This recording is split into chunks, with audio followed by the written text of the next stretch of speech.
السلام علیکم میرے معزز سامعین، قرآن مجید ایک ایسی کتاب ہے جو کلام الہی ہونے کا دعویٰ کرتی ہے۔ در حقیقت وہ ایک معجزے کی دعوے دار ہے۔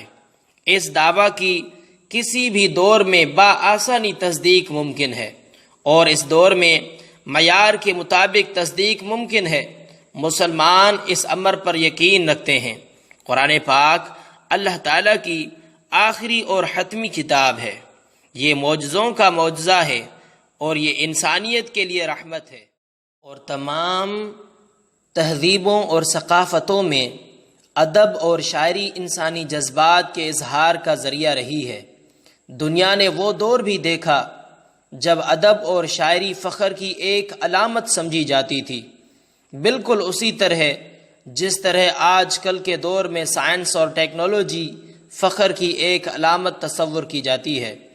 غیر مسلم مفکرین بھی اس بات پر متفق ہیں کہ قرآن پاک عربی ادب کا منہ بولتا شاہکار ہے، اور مزید یہ کہ روئے زمین پر عربی ادب کا بہترین نمونہ ہے۔ قرآن پاک انسانیت کو چیلنج کرتا ہے کہ وہ اسی طرح کا کلام تو بنا کر دکھائے جیسا کہ ارشاد باری تعالی ہے، اور اگر تم اس بارے میں شک میں ہو جو ہم نے اپنے بندے پر نازل کیا ہے تو اس جیسی ایک صورت ہی لے آؤ، اور اللہ تعالیٰ کے سوا اپنے حمایتوں کو بھی بلا لاؤ اگر تم سچے ہو۔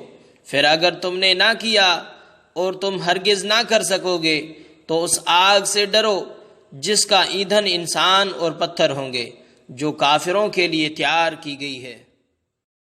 تو جیسا کہ یہ آپ نے سنا، قرآن پاک کا یہ چیلنج ہے کہ اس کی صورتوں جیسی کوئی ایک صورت بھی بنا کر دکھا دی جائے۔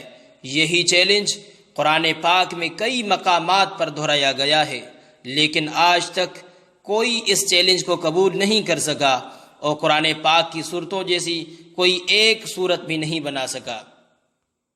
معزز سامعین، میرے یوٹیوب چینل داڑھی والا کو سبسکرائب کریں اور ساتھ میں بیل آئیکن کو بھی دبا دیں تاکہ ہر آنے والی نئی ویڈیو کی نوٹیفیکیشن آپ تک پہنچ جائے۔ اس ویڈیو کو لائک کریں اور دوستوں کے ساتھ شیئر کریں۔ جزاک اللہ خیرہ و احسن الجزاء۔